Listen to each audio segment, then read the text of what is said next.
Basketball season won't be around forever, so get in on all of the action now with DraftKings, the leader in one-day fantasy sports.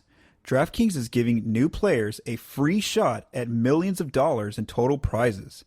Claim your free shot at millions of dollars in total prizes when using code TBPN during signup. Playing daily fantasy basketball is simple. Just pick your lineup, stay under the salary cap, and see how your team stacks up against the competition.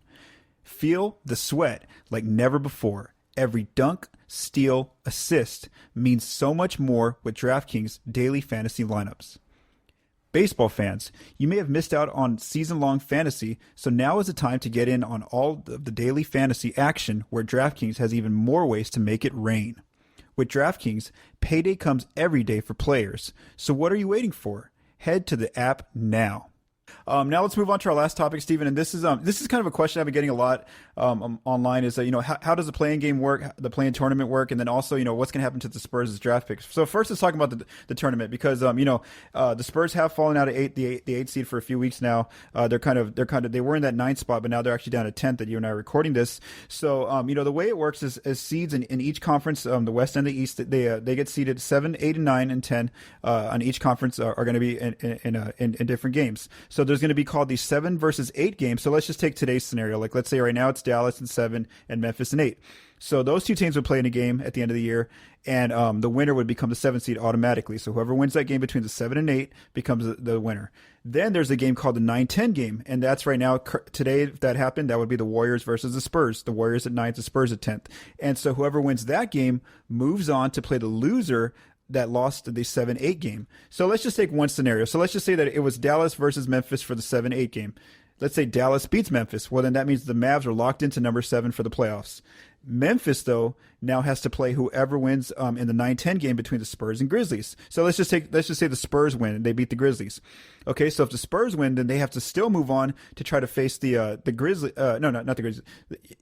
Say the Spurs beat the Warriors. I apologize. So Spurs beat Warriors, then Spurs move on and they play the Grizzlies. So basically the loser of the 7-8 game gets 2 chances to get knocked out.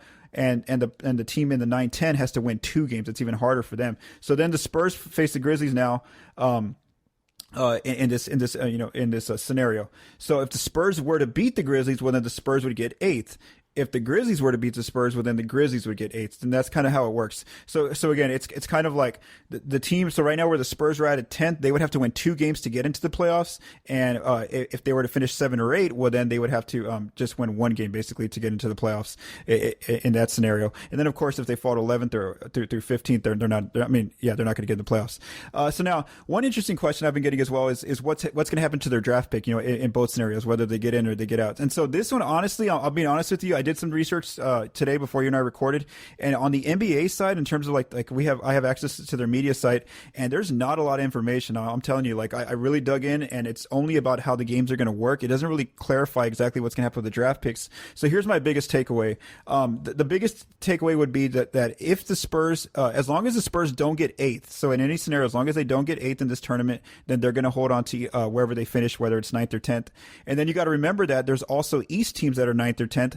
So that means that if today's scenarios took place, they would be the Bulls, the Spurs, the Pacers, and the Warriors, who would all be at those lottery 9-10 seeds for the lottery. And then, of course, their seeding would be based on who has the worst record amongst those 4 teams. So that's kind of the biggest takeaway from what I can tell. Unless the NBA gives us more clarity on how the picks are going to work. Unless if the Spurs get 8th, well, then they would get that 8th pick. That 8th slot wherever they're not the 8th pick, but you know what I mean. They would have been in the lottery, should I say? So anyway, as long as the Spurs don't get into playoffs, basically they're going to get a lottery pick. But if they do get into the playoffs, they're not going to get a lottery pick, and that's kind of the best takeaway that I can tell from right now until the NBA gives us any kind of more definitive answer. Did you have any comments on that tournament?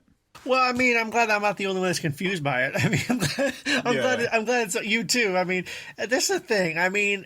I've always felt indifferent about it, and I know last season was obviously with COVID and the bubble and all this other stuff. I understood why they did it, but now I'm looking at it like I don't get it, but then again I do. The reason why I don't get it is because everybody's having the same number of games now. I mean, everybody's having 72 games, 72 chances, all this type of stuff. And whoever is the best top 8 in the best each conference should be able to get into the playoffs. Part of me looks at it as a way for the NBA just to make more money, get more ratings, things like that. But the other part of me is like, okay, well, some of these teams, and we've seen this before in other sports, some of these teams who deserve to get in don't get in because, of whatever situation. And I like the play-in tournament for that reason. It gives people who, maybe didn't have the best game or something to kind of have a shot at it. We see how the WNBA does it. They put the best 16 teams, 1 through 16, into the playoffs, and regardless of their record, regardless of conference, I should say, excuse me, regardless of conferences, they get in. And I've always wanted to see that situation in the NBA. But, I mean, as far as play-in tournament, it's kind of confusing. I'm glad you broke it down the way you did. But, I mean, I'm indifferent about it. I like that they're doing it, but then I don't like it because, I mean, realistically, whoever makes it from that 9-10 game and is the 8 seed is probably going to get swept regardless anyways. So, I mean, I just think it's kind of a waste of time, but then again, it's more basketball to watch, I guess.